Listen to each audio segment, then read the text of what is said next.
Cordial saludo, tutora y compañeros. Mi nombre es Cindy Johanna Sánchez Bautista y en esta ocasión voy a explicarles la tarea número 3, video expositivo de la materia de desarrollo del lenguaje. Pertenezco al CEAD José Acevedo y Gómez, Bogotá y Cundinamarca. Esta materia está a cargo de la tutora Paola Andrea Dura. Entonces, vamos a hablar primero de los objetivos. En los objetivos vamos a hablar sobre la lengua, el lenguaje y el aula. Y ya teniéndolos diferenciados, vamos a hacer la introducción a los trastornos del desarrollo de la lengua y del aula. Entonces, introducción.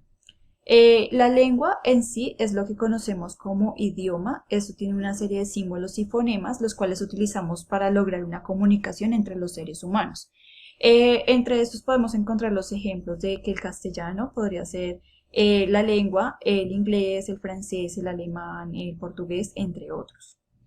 Luego tenemos que el lenguaje es la herramienta para lograr una comunicación. Esto no es exclusivo del lenguaje, pues también los animales y las máquinas tienen su propio lenguaje. De esta manera construyen un consenso para, pues, por medio de símbolos para, pues, lograr un entendimiento entre ellos. Lo mismo también para lograr, por ejemplo, programar una computadora o un celular. El habla sí es exclusivo del ser humano. Es el acto con el cual el individuo intenta comunicarse, utiliza una lengua o idioma a través de vocalización y sonidos.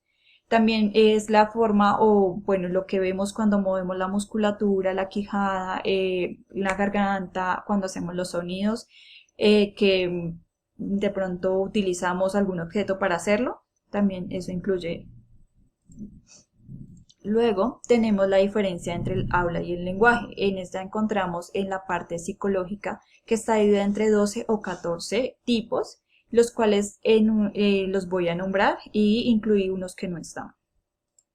Entonces, primero, el lenguaje natural es el que utilizamos día a día de manera coloquial, por ejemplo, para con los amigos expresarnos o con las familias. Después tenemos el lenguaje artificial, que es el específico de un contexto y sigue una serie de reglas y gramáticas morfológicas. Este lo podemos dividir en tres, o se divide en tres, pero yo lo dividí en cuatro. Le agregué la parte tecnológica, que el científico es el que tiene los símbolos y las expresiones que no son de uso cotidiano. El literario es como las normas que tiene o estructuras para realizar una cuartilla, para realizar un cuento, escribir una novela. El formal ya es como para utilizarlo en una entrevista o en una práctica que hagamos que no sean con personas que tengamos un vínculo muy cercano. Y el tecnológico ya lo usamos en la parte de la programación de computadores, lo podemos ver en el Java o en el C++. También tenemos que el lenguaje verbal. Dentro del lenguaje verbal tenemos la parte oral, la parte escrita y la parte icónica. Entonces, en la parte oral, pues es lo que utilizamos como para expresarnos, o sea, como lo venía diciendo, las palabras que usamos para expresarnos con nuestros amigos, familiares y toda la cosa. En el escrito es como los símbolos, los signos que enviamos, por ejemplo, emoticones por WhatsApp para expresar nuestras emociones. Y ya la parte icónica son los símbolos que de pronto nosotros vemos como un semáforo, que si sabemos que está en verde es porque podemos seguir, si está en rojo es porque debemos parar y así sucesivamente, o por una marca de Coca-Cola, de Nike, entonces ya sabemos qué significa. Entonces, en la parte del lenguaje de signos encontramos las señales o las expresiones, los gestos que realizamos. En el lenguaje kinésico lo encontramos como los movimientos corporales que hacemos para comunicarnos. En el braille es lo que utilizan las personas ciegas para saber, por ejemplo, en los cajeros tocan como el alto relieve de los punticos y ellos saben más o menos qué teclas digitar o cómo comunicarse entre ellos. Y el lenguaje sensorial son todos los sentidos que utilizamos para comunicarnos o comunicar algo.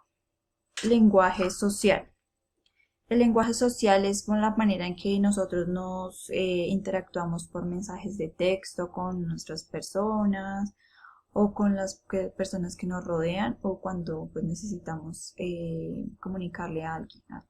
El egocéntrico lo manejamos por medios de imágenes, comportamientos, emociones, para expresar lo que queremos decir. El vernáculo es la lengua nativa con la que nacemos, o sea, la lengua de nuestro país, la que tenemos innata. Y el inclusivo se maneja por parte verbal o no verbal y maneja un vocabulario preferiblemente neutro. Entonces ahora pasamos a los trastornos del habla y el lenguaje. Los trastornos del habla están vinculados con problemas neuromusculares, entre ellos podemos encontrar los siguientes: la disartria, que es la alteración en las articulaciones de las palabras, las cuales nos causan lesiones en nuestros núcleos basales, cerebelo, motoneurona superior e inferior. También tenemos el tartamudeo, que es la alteración de la fluidez verbal, se caracteriza por repetición de las palabras al inicio, que es como va, algo así, que vas a empezar a decir, pero entonces no puede, eso también viene o es por causa hereditaria, prolongas también los signos y las palabras para decirlas. También tenemos el trastorno palilalia, que es la tendencia compulsiva a repetir frases o palabras con mucha velocidad y volumen. También encontramos la taquifemia, que altera el habla lenta y monótona. Esta es rápida y repetitiva. El paciente no es consciente de su condición, entonces con hiperactividad y baja concentración presenta poca habilidad musical y problemas de lectoescritura. Tenemos también la disfonía espasmódica o disfonía laríngea, es un trastorno que afecta a los músculos de la laringe. También los trastornos son relacionados con funciones cerebrales. También tenemos la afasia, que es un problema neurológico, la cual dificulta la comunicación. También encontramos que los trastornos de procesamiento auditivo es la dificultad que tiene el cerebro para procesar y entender sonidos que le llegan a través del oído. Aquí encontramos los tipos de comunicación: la verbal, que se puede en forma escrita; la no verbal, que es donde utilizamos gestos, imágenes, sonidos. Los ejemplos sería de verbal, oral, mensajes de voz, WhatsApp, gritos, entre otros. Los no verbal serían iconos, emoticones que enviamos, señales de tránsito, entre otras. Y para concluir, ya con el desarrollo de esta actividad se logró identificar los conceptos y los diferentes tipos que hay en trastornos del habla, tipos de comunicación y las diferencias que existen entre ellos. También se nos facilita pues ya conocer esto, porque pues vamos a ser futuros docentes y vamos a poder entender a nuestros futuros niños. Muchas gracias.